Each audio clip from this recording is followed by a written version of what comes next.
Hi guys, welcome to my channel. So real quick, I want to talk about how to bring your dependents to Poland. So let's say for example you intend to move to Poland and you're asking if you can come along with your family member to Poland, or if you're already in Poland and you want to know how to bring a family member or a dependent down here to Poland. Then I've got two things I want to share with you, or two ways I want to share with you on how you can go about it, okay? And also I'm going to answer your question if you can move with your family together to Poland, okay? So if you're interested and you've been looking for answer to these questions, then keep watching.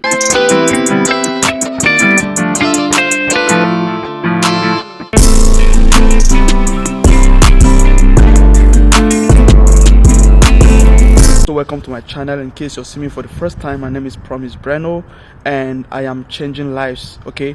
This channel is for those who don't have a lot of money and they would like to move abroad to study or to work, okay? So be sure to subscribe, all right, and click the notification bell. And if you're excited about this content that I'm about to share, please smash the like button. So I've lived in Poland for a couple of years now, and also I know someone who brought his family to Poland from Africa. He brought his wife and children, okay? He lives right in my building where I live right now. So I asked him how he did it, and he gave me two hints, two ways in which you can do it, and this is what I'm going to be sharing with you in this video, all right? My intention is to help you and to educate you so that you know all these things before venturing into this mission, okay?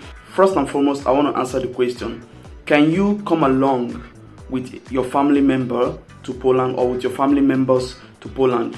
Now I think it is no, because I have not seen any person done that before, and reason being that you applied for a school, right? And you're coming to Poland. So if you have a wife, how can you just bring your wife together and travel together? She doesn't have a visa. So if you have to come with your family at the same time, then you have to get a visa for every one of them, so which means you getting a school also for that person that is coming, and also you getting a job or whatever that will grant them work permit and document to apply for visa. So this is why I said I don't think it's possible for you to come along with dependents if they don't have a visa yet. So because you're the only person who has a visa, you can come to Poland first. Then when you come to Poland, then you can bring them. Now there are two ways you can bring them, okay, which I'm going to discuss in this video. So the first way is that you came to Poland through work, right? And when you came into Poland, you applied for a residence permit or residence card. They call it Karta Pobytu. Now when you apply for it and you have this residence card, now you have the liberty and you have the freedom, the license to invite somebody else, like to bring a family member. And that can be done by you going to the immigration and applying for a residence permit for that dependent, or the list of dependents you want to bring in, all right? After applying for it, you have to wait for decision from the immigration. When the decision is out, then you are going to send the decision to them. Now the decision comes in form of a letter from the immigration, and it is written in Polish. So you send it to the dependents, and they take this decision and go to the embassy, all right? And of course they have to go there with your details, that you are the one they know there in that country, your maybe temporary residence card and international passport data page and other stuff. So they will go to the embassy and apply for a family visa. I think they call it family reunion visa. After applying, they have to wait for the normal processing time of this visa, and they will now come into Poland. Now I know the normal processing time for student and worker kind of visa, which is like I think 15 working days, okay? And I think it is the same too for this family reunion visa. So when they get this visa, they can now come and meet you in Poland, okay? It is important to note that a dependent or dependents are people who are related to you either by blood or by adoption, or maybe by connection, but it is better to say by blood or by adoption. Now let me explain. So if they are connected to you by blood, you know that they have birth certificate, you have birth certificate, and there's a proof that they are your family member. So if you can provide this proof to the immigration, it will be easy for them to believe that these people are your blood and they are related to you, all right? Then by adoption is if you adopted somebody, for example, if you adopted a child, you know that there's a certificate or document to prove that this person, you've adopted this person and this person is now your child. You get it? So it's easier to look at dependent in that light. The second way you can bring in a dependent into Poland when you're already inside Poland is if, for example, you are a student. Okay, let's look at a scenario whereby you're a student. In that case, before you can be able to bring in a dependent, you should have a residence permit already. You have a residence card, all right?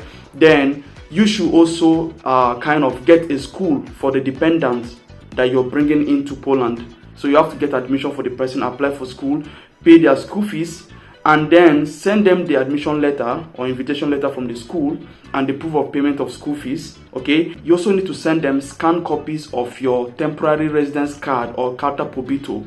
All right, you have to send them copies of it and your international passport data page and any other document that the embassy are requesting from you, okay, to prove that they have somebody here in Poland who can cater for them. All right, with these documents now, the person will go to the embassy and apply for visa.